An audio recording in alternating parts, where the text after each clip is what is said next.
జై తెలంగాణ, జై తెలంగాణ. ఈ నినాదం శ్రీకాంతాచారి అమరుడు కావడానికి కారణమైంది. వద్దులేనా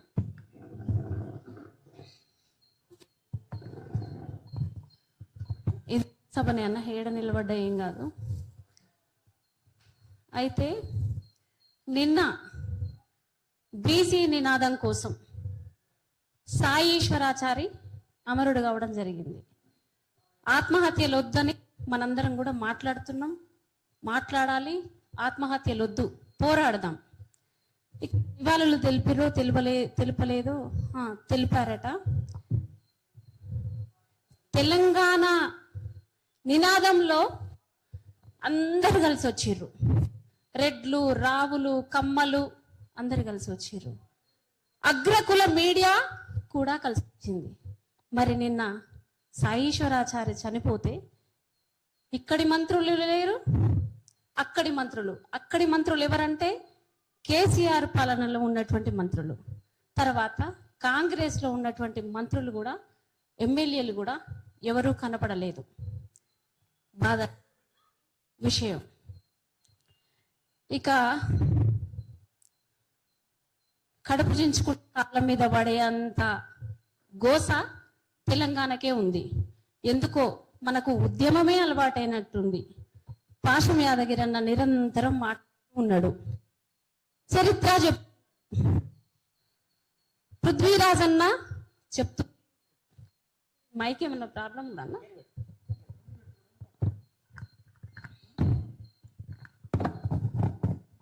ఇక సామాన్య జనంలో నుంచి మాట్లాడితే, సబ్బండ శక్తులుగా మాట్లాడితే మాకు బాలసుబ్రహ్మణ్యం అవసరం లేదు. మా చెలకల కాడ, చేండ్ల కాడ, కొలుముల కాడ, సమస్త వృత్తి వాకిళ్లలో మా పాటలు మాకున్నాయి. జాంబవ పురాణం, చెన్నుడి పురాణం, వృత్తి కుల పురాణాల పాటలున్నాయి మాకు. అందులో చిందు ఎల్లమ్మ ఉంది కదా, చిందు ఎల్లమ్మ ప్రపంచ దేశాలు గుర్తించినాయి. కానీ రవీంద్ర భారతి గుర్తించలేకపోతుంది.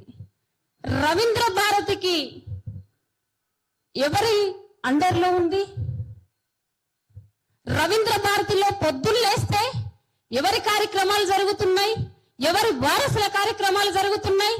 త్యాగరాయ గాన సభలో ఎవరి కార్యక్రమాలు జరుగుతున్నాయి? చెప్పాలి. కాళోజీ వారసులు చెప్పాలి, మల్లోజుల వారసులు చెప్పాలి, రెడ్డి రావుల, ఆఖరికి కేసీఆర్ వారసులు కూడా చెప్పాల్సినటువంటి అవసరం ఉంది.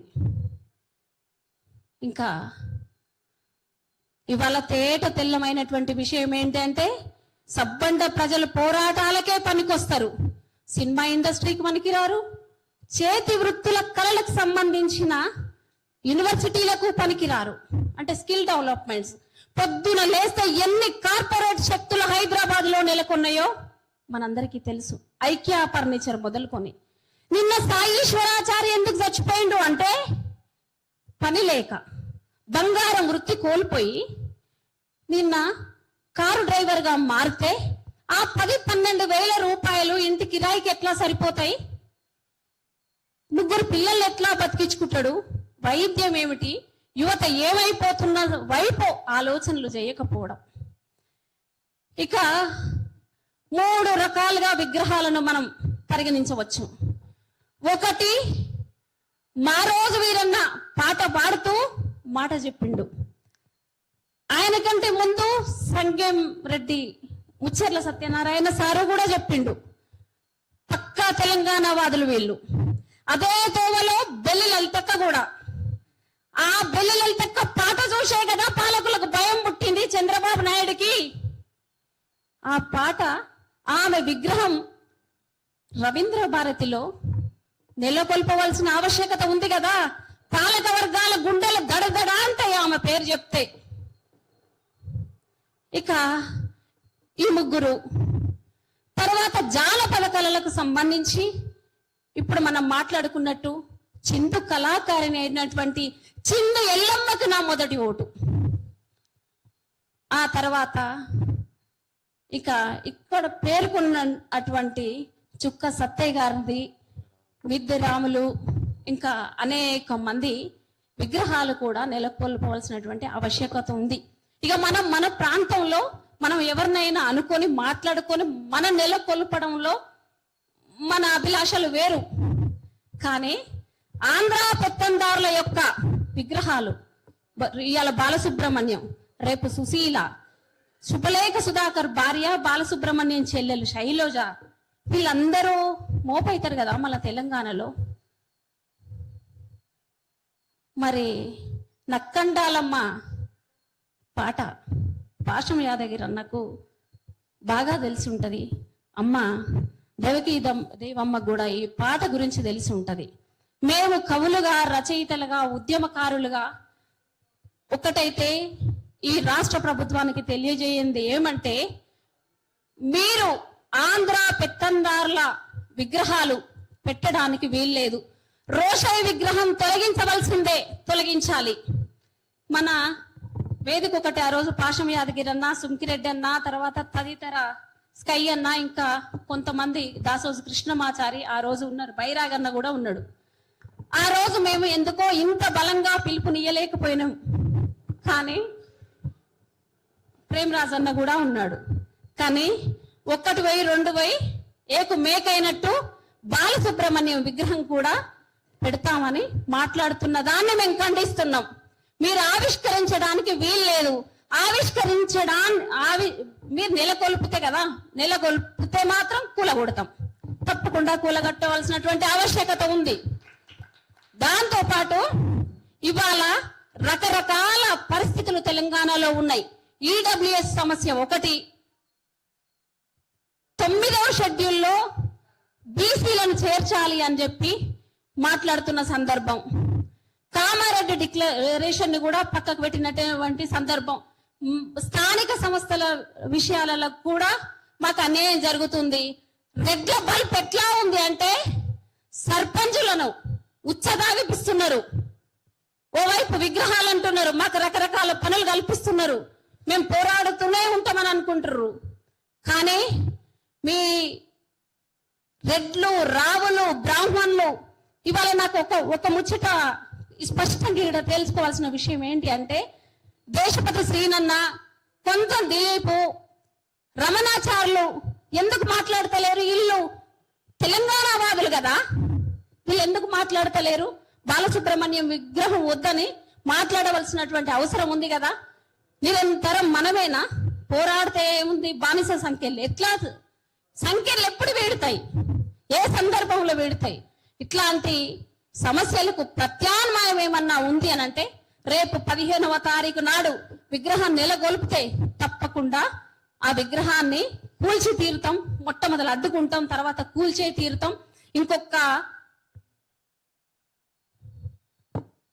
రేవంత్ రెడ్డి ఫుట్బాల్ ఆడుతున్నాడు, విజన్ అట, ఏదో అక్కడక్కడక్కడక్కడ కనపడ్డాయి. మేము ఏమనుకున్నామంటే, 10 ఏళ్లుగా సామాజిక న్యాయం జరగలేదు, 10 ఏళ్ల తర్వాత అయినా సామాజిక న్యాయం జరుగుతుంది అని అంటే, సామాజిక న్యాయాన్ని నిర్మించకుండా ఫుట్బాల్ ఆడుతున్నాడు. నా కాడ 9th షెడ్యూల్ కనపడ్డదా బాల్ మీద, నా దృష్టి అట్లా అనిపించింది. ఇది ఎంత అన్యాయమైనటువంటి సందర్భం. అందాల ప్రపంచంలో ఒకవైపు ఇక్కడ మనం ఇబ్బందులకు గురైతుంటే, మహిళలను అందాల పోటీ ఇక్కడ నిర్వహించిండు కోటాను కోట్ల రూపాయలు పెట్టి. కేసీఆర్ ఏమో ఇక్కడ భిక్షగాలు లేకుండా, అంటే చాలా మంది భిక్షగాలు ఉన్నారు. ఎట్లాంటి భిక్షగాళ్ళలో 2 రకాలు, నిజంగా ఆకలి అవమానాలతో ఉన్న భిక్షగాళ్ళు వేరు, రెండో రకం వాళ్ళ దగ్గర రాజకీయ బానిసలుగా ఉన్న నాయకుల బిచ్చగాళ్ళు ఒక రకం. ఇక అన్ని ఇంతకుముందు మాట్లాడినట్టు 1,00,000 నాగళ్లను పెట్టి రామోజీ ఫిలిం సిటీని దున్నుతా అన్నాడు. దున్నిండా? ఎన్ని చెరువులు ఉన్నాయి అక్కడ, ఎంత భూమి ఉంది అక్కడ? మన ప్రజలకు జాతీయం చేయాలి, లేకపోతే ఆ భూమిని చేతి వృత్తుల యూనివర్సిటీలు స్థాపించాలని నా డిమాండ్ గా కూడా మాట్లాడుతున్నా. ఇక నిన్న తెలంగాణ శ్యామ్ తమ్ముడు అనేక విషయాలు, ఈ బాలసుబ్రహ్మణ్యం విగ్రహం వద్దని ఒకటి, తర్వాత సినిమా సంస్కృతి మీద, తర్వాత మార్వడీల మీద అక్కడక్కడ మాట్లాడుతున్నప్పుడు అతని మీద వస్తున్న ట్రోల్స్ను మనందరం దయచేసి ఖండించాల్సినటువంటి అవసరం ఉంది, కాపాడుకోవాలి. రెడ్లను రావులను కాపాడుకోవాల్సిన అవసరం లేదు. ఎందుకనంటే కాలనీలో ఉన్నటువంటి ప్రెసిడెంట్ రెడ్లే ఉంటారు 90%. ఆ రెడ్డి నుంచి మొదలుకుంటే సెక్రటరియట్ లేకపోతే ఢిల్లీ దాకా ఉన్నటువంటి రెడ్లను కాపాడుకుంటారు, రావులను కాపాడుకుంటారు, వెల్మను కాపాడుకుంటారు. అది అగ్ర కులాల ఇజం అది. కానీ మనలో ఉన్నటువంటి మన వాదులను కాపాడుకోవాల్సిన పృథ్వీరాజ్ అన్నతో పాటు ఏ నిర్ణయం తీసుకున్నా అన్నతో కలిసి పనిచేయడానికి మేము సిద్ధంగానే ఉన్నాం. జై సబ్బండ శక్తి. జై తెలంగాణ. అక్క కలిసి కొట్లాడుతుందికే మీటింగ్ పెట్టినాం. రౌండ్ టేబుల్ తర్వాత అంతా కలిసి కొట్లాడే మా అసలు వాళ్ళు కూడా వచ్చిన్నారు, ఉస్మానియా వాళ్ళు ఉన్నారు, మాజీ ఉస్మానియా వాళ్ళు ఇక్కడ మాట్లాడుతున్నాం. ప్రజెంట్ ఉస్మానియా వాళ్ళు కూడా ఫీల్డ్ మీద దునికి యుద్ధం చేసే వాళ్ళు కూడా ఇక్కడ ఉన్నారు, వాళ్ళు కూడా మాట్లాడే ఉన్నారు. ఇప్పుడు మా డైరెక్టర్ రఫీబాయిని మాట్లాడవలసిందే కోరుతున్నాం.